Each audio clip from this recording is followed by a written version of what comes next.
from childhood we are indoctrinated with the notion that America is a shining light of freedom and the President of the United States is the leader of the free world.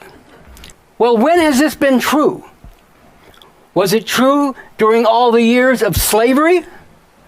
Or during the long years of Jim Crow segregation after the Civil War, when thousands of black people were lynched while leering mobs of white racists celebrated, and black people as a whole were subjected to constant terror?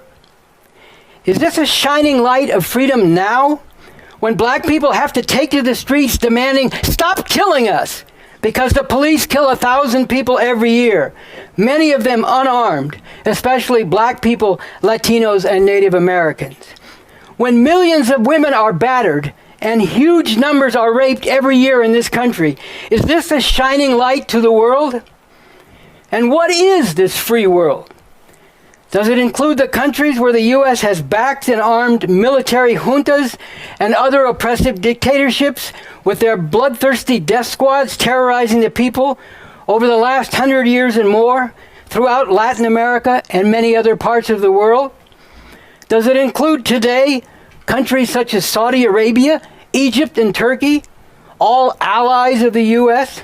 and all ruled by brutally repressive governments?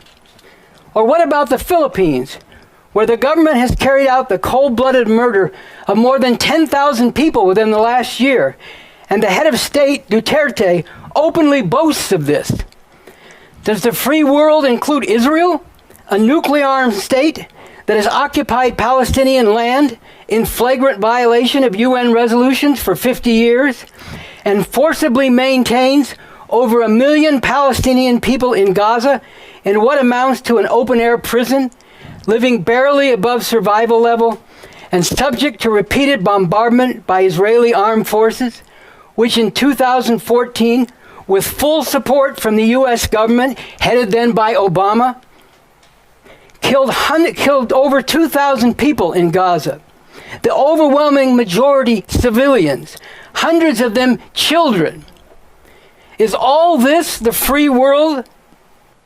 Once you remove the blinders of the great tautological fallacy, it can be seen that the free world simply means those parts of the world that are under the domination of or are friendly to the United States, no matter how monstrous their ruling classes may be, while the non-free world is made up of those who remain outside of, and especially those who oppose opposition or obstacles to the domination of the U.S. empire.